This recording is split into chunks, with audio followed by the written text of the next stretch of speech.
Bismillahirrahmanirrahim. Welcome in the second lecture of red blood cell production. In previous lecture 2, we discussed production of red blood cell by bone marrow. These cells are derived from stem cell known as pluripotential hematopoietic stem cells, which produce red blood cell, white blood cell, and platelets based on the demand of the body for these cells. Production of blood cell by bone marrow are under control of group protein called growth inducer and growth differentiation inducer. So today we will discuss growth inducers and growth differentiation inducers. So growth inducer are reproduction of different stem cells are controlled by multiple protein called growth inducers. Four major group inducers have been described.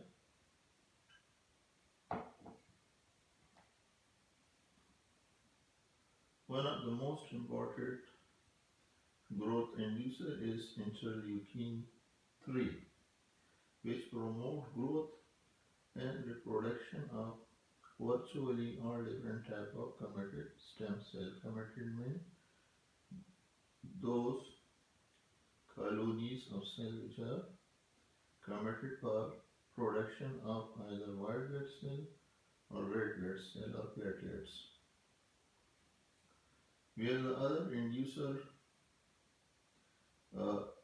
induce growth of only specific type of cell.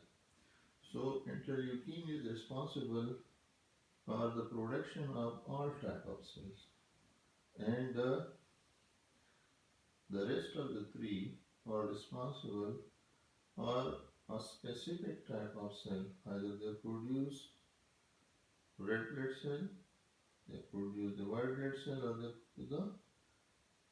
platelets, or again they are responsible for the production of a granulocyte or agranulocyte of platelets.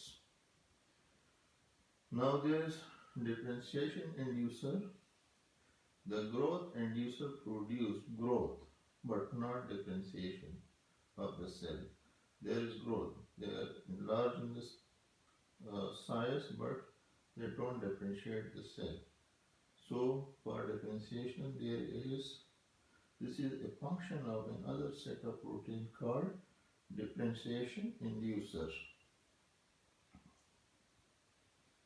Each of these cause one type of chromatin stem cell to differentiate one or more steps towards a final adult blood cell. So, like in one step, it occurs in the megakaryocyte. From megakaryocyte, there is shedding of the platelets. It's one step, and in red blood cell, there are multiple steps. Also in the white blood cell synthesis, there are again multiple steps. So here in this diagram, you can see that the growth inducer cause induction of production of all type of cell. But when we know that there are multiple cells, different cells in the blood. There are red blood cell and white blood cell, which are granulocyte and agranulocyte, and agranulocyte are monocyte and pocyte, and the platelets are different type of cell. So here you can see this is the multipotential hematopoietic stem cell or hemocytoblast, and when the growth inducer acts on this cell, it causes production of particular type of cell, like either it may be produce a uh, pro, progenitor cell for the RBC or progenitor cell for the WBC. So when it causes growth of progenitor cell for the red blood cell, that is proerythroblast, and this proerythroblast then produce a red blood cell. Or when it is myeloblast or lymphoblast progenitor, they actually then produce lymphocyte or monocyte or produce the granulocytes, the basophil, neutrophil, eosinophil and monocyte, and macrophages. Macrophages we have discussed already that when the monocytes are shifted from the blood to the tissue, they enlarge in size and converted into macrophages, and every tissue it has different name, like Langerhans cell in uh, liver, they are given different name. In the lung, they are given different name. So the stem cells are capable of producing their own copies. They replicate and they produce their own copies. And during embryonic life, they are also capable of producing a part type of tissue, including the blood cells. They are producing the nerve cell, the liver cell, the cardiac cell, and the muscle cell, also intestine and kidney. They are produced. These cells are actually multipotential during embryonic life, and after birth, most of these cells are become silent. They only act when some tissues are damaged, and they are then activated and replace these damaged tissues. So there are three types of these stem cells. One is the embryonic stem cell, the other is adult stem cell, and the third one is pluripotential stem cell. The embryonic stem cell supply a new cell for an embryo. In the ovum is fertilized and it becomes converted to embryo. They provide the cell for the embryo, and unborn or unhatched offspring in the process of development. When they provide these embryonic stem cells provide cell for the embryo when the baby is still in the womb of the mother, and it produces all tissue of the body or organ of the body, and it is grows and develop into a baby.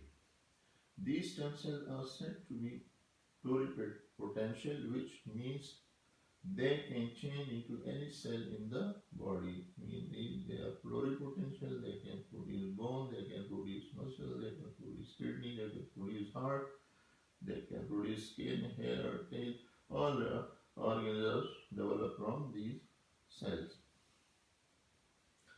And adult stem cells supply new cell as an organism grow and to replace cells that get damaged.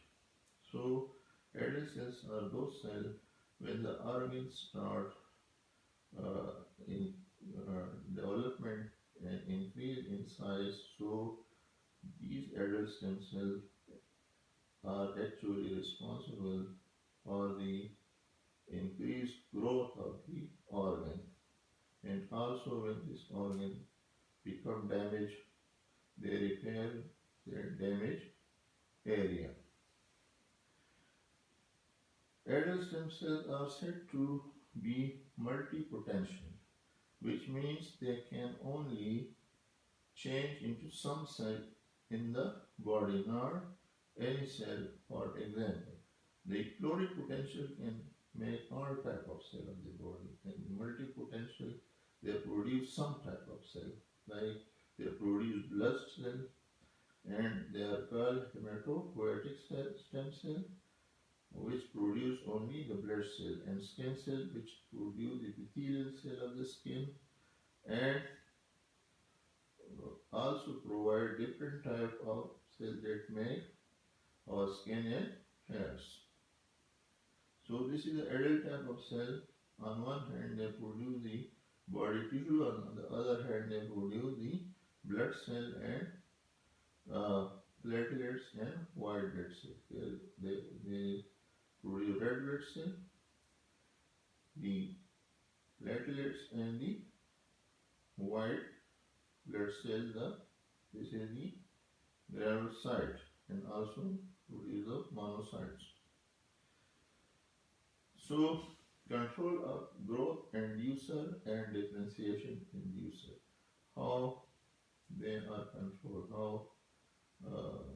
actually they are usually endowment, or they are non-active. In non-active form they are present, but formation of growth inducer and differentiation inducer is itself controlled by factor outside of the bone marrow.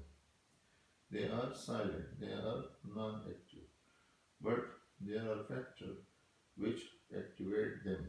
These uh, growth inducers or differentiation inducers, they are activated outside by factors which are present outside of the blood.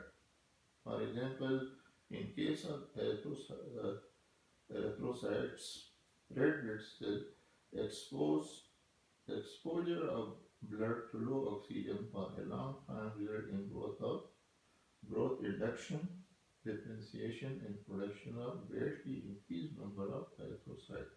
When there is low oxygen tension for prolonged period, a growth inducer and differentiation is activated, and then they produce red blood cells in a large number. In the case of some of the white blood cell, infection disease cause growth, differentiation, and eventually formation of specific type of white cell that are needed to combat each infection. For the production of red blood cell, oxygen, low oxygen concentration or tension is the activator factor, and for the production of white blood cell, the activator factor are infections or toxic material which are present in the body. So infectious agent cause production of white blood cell. These infection agents send signals to these proteins, which are called growth inducer or growth differentiation, and they are activated, and then they start the production of white blood cell.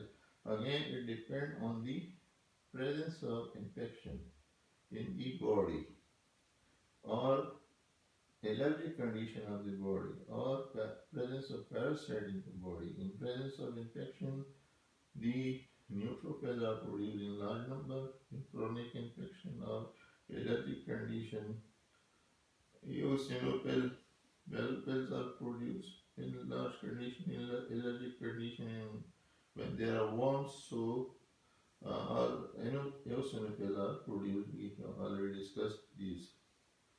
Now, tissue oxygenation is the most essential regulator of blood cell production. If the tissue oxygenation is impaired, the red blood cell production is increased. Any condition that causes the quantity of oxygen transport to the tissue to decrease ordinarily increase the rate of red blood cell production. When there is less delivery of oxygen to the tissue, there increased production of red blood cell.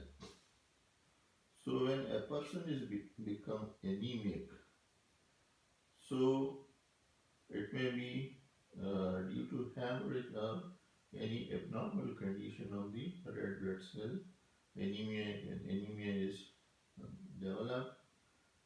So the oxygen demand is increased and the supply is decreased. So due to this uh, differentiation or deficiency in supply and demand, the bone marrow start increased number of red blood cells. Also, destruction of major portion of bone marrow by any means, especially by X-ray therapy, cause hyperplasia of the remaining bone marrow, thereby attempt to supply the demand for red blood cell in the body. There are conditions like in cancer when there is radiotherapy of the bone marrow or when chemotherapeutic agents are induced or there are some drugs uh, when they are taken by the patient, especially chloromycin, or by there are other multiple drugs which cause bone marrow suppression. So when part of the bone marrow are uh, damaged or destroyed, the remaining bone are hyperactive and they are hyperplasia of that bone marrow occur and they start production of large number of RBCs. High altitude it play a very vital role in the production of RBCs, large number of production of RBCs because at high altitude there is insufficient oxygen and due to this insufficiency less oxygen is transported to the tissue and the red cell production is greatly increased. So here for the production of red blood cell, oxygen is an inducer factor which causes induction or production of the RBCs. A differentiation inducer is responsible for differentiations of the cells and growth inducer is responsible for the production of the cells. So oxygen is growth inducer which causes induction and differentiation of the stem cell into red blood cell.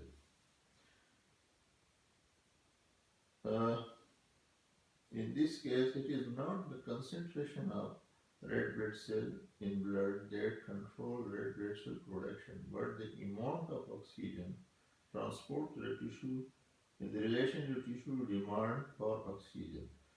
If a person is living at sea level, the concentration of oxygen at sea level is high and the RBCs present in the person's blood are sufficient for the transportation of enough oxygen to the tissue. But if with the same number of RBC this person is shifted to a high altitude where the oxygen concentration is low, in that case the RBC numbers are not that much which supply the required amount of oxygen to the tissue. So the patient easily become dyspneic at high altitude. So in that condition, if a person is exposed for longer duration to low oxygen tension, this causes production of large number of RBCs And that's why athletes are trained at high altitude because they are then climatized to low oxygen tension and can run for they can perform better at sea level or low altitude.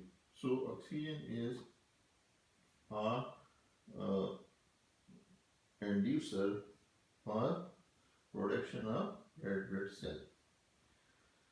Now there are certain diseases which also cause production of red blood cell, like various diseases of circulation that cause decreased blood flow through the peripheral vessel, and particularly those that cause failure of oxygen absorption by the blood as it passes through the lung, can also increase the rate of red blood cell production. So when there is slow circulation, there is less delivery of oxygen to the tissue, there is increased production of RBCs.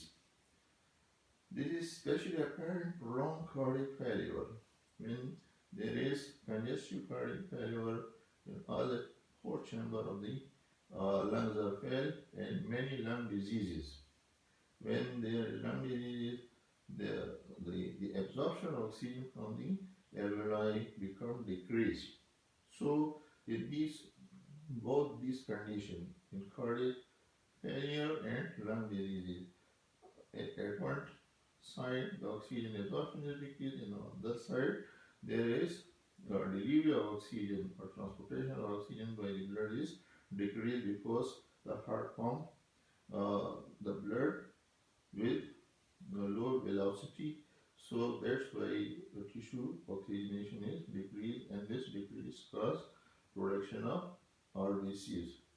And what when there is less supply of oxygen to the tissue, what actually happens? And there is a factor which is an RBC inducer, and this factor is called erythropoietin. So a hormone erythropoietin and low oxygen level regulate the production of RBCs. When there is less RBC, erythropoietin is produced, and it causes production of RBCs.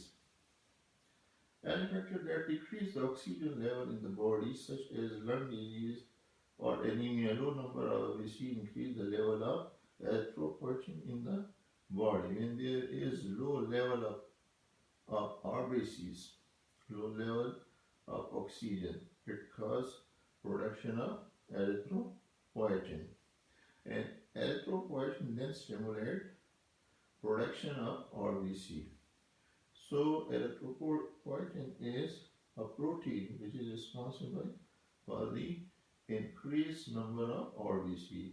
It not only increases the production of RBC, but it also decrease the maturation period of the RBC. It means that the RBCs are mature very quickly. They are quickly produced quickly, and they are mature quickly. So 90% of oxygen is produced by the kidney. When both kidney are removed, or when kidney failure is present, the person becomes anemic due to lack of erythropoietin. How can we say that erythropoietin is produced by kidney? It is observed when in experimental animal, when the kidneys are removed, the animal become anemic. Or it is also observed in patients who are suffering from renal failure. His kidneys are damaged, so due to their damage, he is not able to produce erythropoietin, and in this way he is also not capable of producing red blood cell, and he is become anemic. Production of RBCs, iron, vitamin B12 and folic acid are essential. So these vitamins and iron, they also play a major role in the maturation production of RBC. Erythropoietin is an hormone which is produced by low oxygen tension and produce red blood cell. Any factor that decrease oxygen level in the body, such as lung diseases or anemia, low number of RBC, increase the level of erythropoietin in the body, discussed as in the previous slide, and it then stimulates the production of RBC. How they stimulate the production of RBC? This is when there is hypoxia, erythropoietin is produced, and then the production of RBCs occur. So, what are these factors which cause production of erythropoietin? And first, these diseases cause low oxygen concentration in the blood, or when there is low oxygen concentration in the environment. So disease and environment, these are the factors which are responsible for the production of erythropoietin. So low blood volume, when the blood volume is low, there is hemorrhage. It causes low blood volume, low RBC count, low hemoglobin, so it causes production of erythropoietin. Anemia means either less RBC, the volume is normal, but either the red blood cell count is low or the hemoglobin concentration in the RBC is low. So this causes production of erythropoietin. Low hemoglobin and poor blood flow.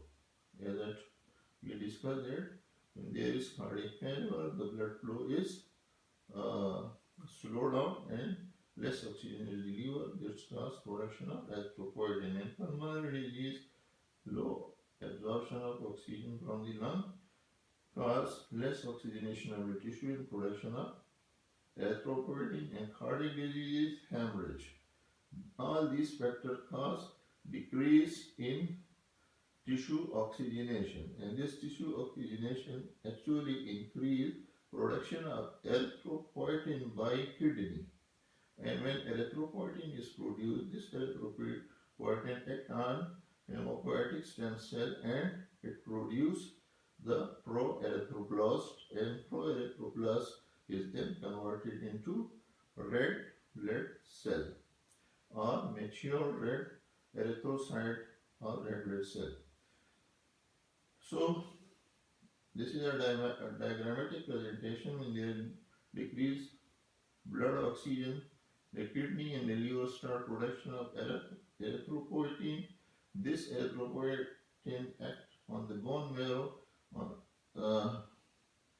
stem cells, pluripotential, hematopoietic stem cell, and they start production of red blood cell, and the deficiency is overcome. Role of vitamin B12 and folic acid in maturation of RBC. B12 and folic acid important for final maturation of RBC. Both of these are essential for synthesis of DNA because each in a different way is required for the formation of thymine like triphosphate, one of the essential building blocks of DNA.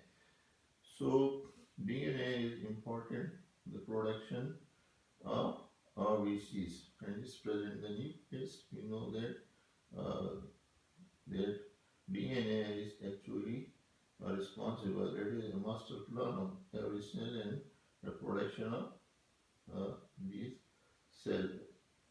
Role of vitamin B12 and folic. So therefore, lack of either vitamin B12 or folic acid cause abnormal and damaged DNA and consequently failure of nuclear maturation and cell division. When there is no B12 folic acid, so cell division is defective, and the RBC production, the failure of cell production occur. Furthermore, the erythroblast fail to proliferate rapidly and produce large cell called macrocytes has a flimsy and often irregular membrane.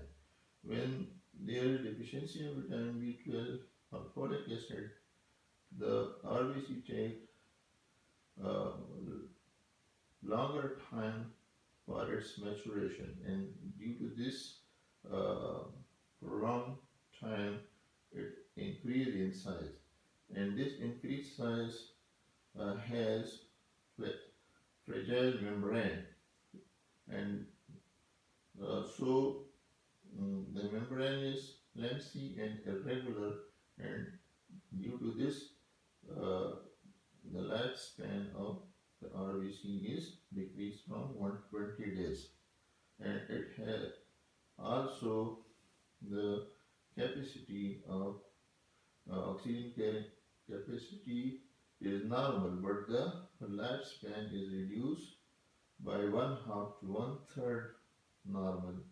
So they may die in, they may survive for uh, less than 120 days.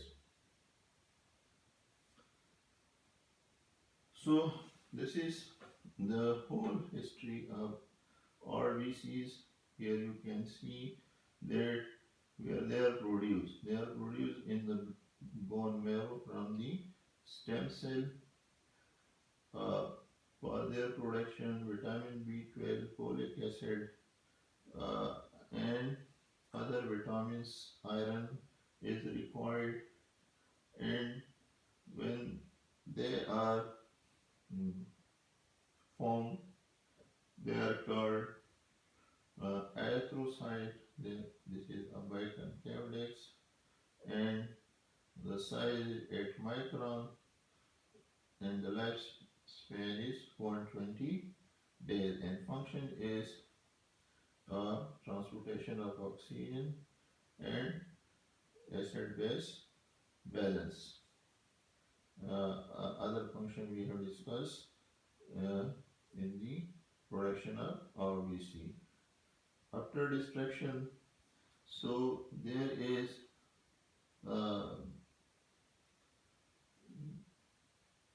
production of heme and iron. So form of globulin and heme. It is then converted into bilirubin, and the iron is then utilized or stored in the body or utilized for further synthesis of RBC when the body is in need of red blood cell. Thank you. This was all about the red blood cell production and the growth inducer and growth differentiation, and the vitamins which are required and other factors which are required for the production of RBC. Hoping you have enjoyed and learned something from the lecture. Please subscribe the channel and share it with your friend. See you in the next lecture. Thank you. Goodbye.